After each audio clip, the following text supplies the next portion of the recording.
देखिए, ये सरकार जब से आई है 2014 में, प्रधानमंत्री जी के नेतृत्व में हमारा ये प्रयास रहा है कि हमारे नौजवानों को उनकी क्षमता और योग्यता के अनुसार रोजगार मिले और ज़्यादा से ज़्यादा वो देश की सेवाओं में जुड़े। और उस दृष्टि से जो बॉर्डर के गांव होते हैं, बॉर्डर के एरिया हैं, वहाँ के नौजवान लड़के लड़कियों की बड़ी भूमिका होती है। इसलिए ये भी योजना हम लोगों ने बनाई है कि बॉर्डर के बच्चे भी इन फोर्सेज में आए। और उसी दृष्टि से आज 8वां रोजगार मेला था। अभी हमने 5 लाख का नंबर क्रॉस कर लिया है।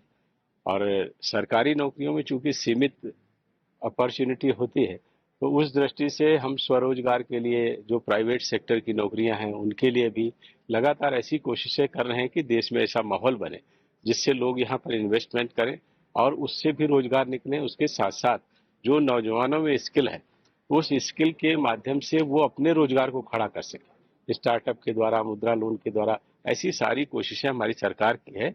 और ये निश्चित रूप से हम मानते हैं कि हमारे जो नौजवान लड़के लड़कियां हैं वो इस देश की पूंजी हैं।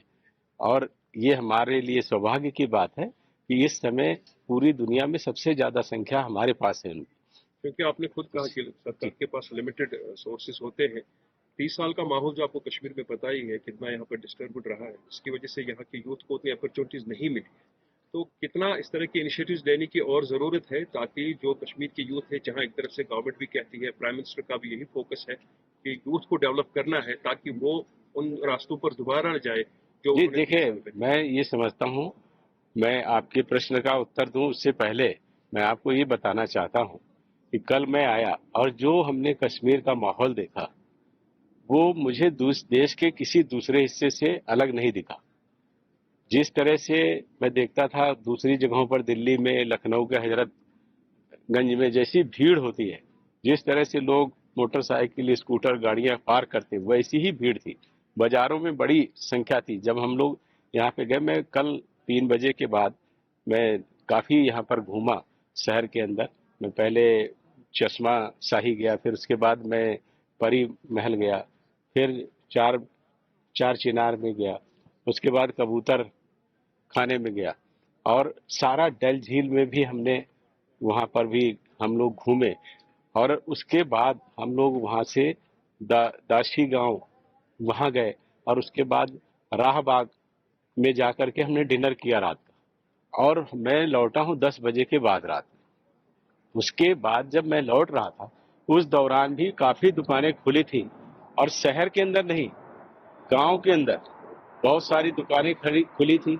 नौजवान बच्चे आपस में बातचीत कर रहे थे, खासकर बुजुर्ग और महिलाएं, उनको भी मैंने चहलकदमी करते देखा, बच्चों को देखा, बच्चों के साथ बाजार में। और जैसा मैंने चश्मे शाही में जब गया और वहां पर मैंने देखा फैमिली सब बैठी थी, छोटे छोटे बच्चे खूब खेल कूद रहे थे, तो उससे मुझे अंदर से बहुत खुशी हुई।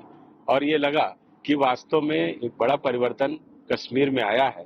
और वो आंकड़ों में भी दिखता है। जैसे मैंने अभी जिक्र किया कि 2022 में 1,88,00,000 पर्यटक यहाँ पर आए और अभी 4.5 महीने में 80 लाख से ज्यादा वो नंबर हो गया। G20 के माध्यम से जैसे पूरे देश में और पूरी दुनिया में एक कश्मीर के लिए मैसेज गया, तो उससे लगातार यहाँ रोजगार की संभावनाएं बढ़ रही हैं।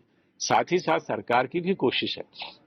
और हमने अभी जो हमारा फरवरी 2021 में केंद्र सरकार ने केंद्रीय औद्योगिक योजना को भी यहाँ जम्मू कश्मीर में हमने लॉन्च किया है, जिसके माध्यम से आने वाले 4-5 सालों में कश्मीर के 45 लाख नौजवान लड़के लड़कियों को रोजगार मिलेगा।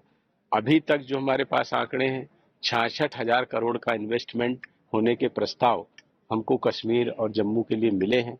उस दृष्टि से भी जहां प्राइवेट सेक्टर में, वहीं स्वरोजगार में, सरकारी नौकरियों के हम लोग लगातार प्रयास कर रहे हैं। हमारे बच्चे बहुत सारे निकल करके आ रहे हैं। आज भी कश्मीर के बहुत सारे बच्चे ज्वाइन किए हैं सीएपीएफ को।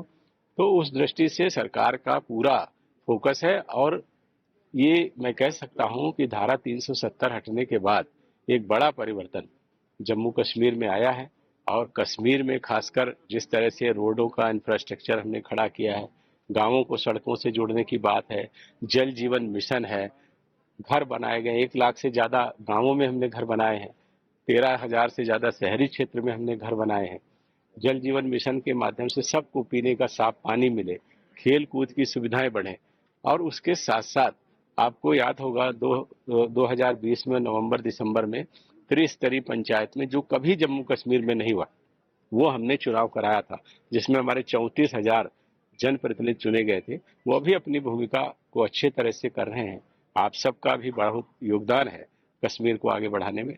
मैं समझता हूँ कि हम सब लोग जो लक्ष्य लेकर के चल रहे हैं, कश्मीर हमारे देश का एक बहुत खूबसूरत प्रदेश है, ये आगे बढ़े। यहाँ के लोगों के लिए जो भी चीजें हम कर सकते हैं उसको हम करने की कोशिश कर रहे हैं और उसका हमको रिजल्ट भी मिल रहा है। What are the policies of Government of India as far as the Jammu region is concerned? Because we are seeing the uprising, some pockets of the Jammu getting disturbed because of the terror elements. So what are the policies? देखिए ये सारी चीजें हैं, अगर आप उसको sustainable तरीके से देखेंगे तो 2014 में जो चुनौतियां थी वो अब हमारे पास नहीं है।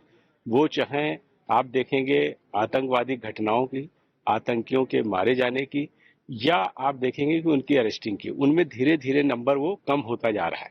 ये इस चीज को दर्शाता है कि यहाँ पर आतंकवादी गतिविधियां कम हुई हैं और सरकार का पूरी तरह से नियंत्रण है, जिसको हम देखते हैं कि कल जैसे मैं गया राहबाग में, आप समझिए शहर के बाहरी क्षेत्र में है, वहां पर आप लोग जाकर के खाना खाइए। वहां पर जिसने पैसा इन्वेस्ट किया है वो कश्मीर का ही बंदा है, उसने वहां पैसा इन्वेस्ट किया तो उसको भरोसा है सरकार पे और अपनी फोर्सेस पर कि यहाँ अब वैसी घटनाएं नहीं होंगी। और आप ये भरोसा रखिए, प्रधानमंत्री नरेंद्र मोदी और गृह मंत्री अमित शाह जी के होते हुए कश्मीर में पूरी तरह से सुकून और शांति रहेगी। यहाँ के रहने वाले लोगों का जीवन बहुत अच्छा हो, इसके लिए हमारे जरूरी प्रयास हमेशा चलते हैं। सर आखिरी सवाल, नीरज चोपड़ा ने आज फिर एक बार गोल्ड जीता है, क्या बहुत बधाई की बात है, बहुत अच्छा है और उन्होंने गोल्ड जीता है। हम सब लोग पूरे देशवासी खुश हैं और उसको बहुत बधाई दे रहे हैं, शुभकामनाएं दे रहे हैं।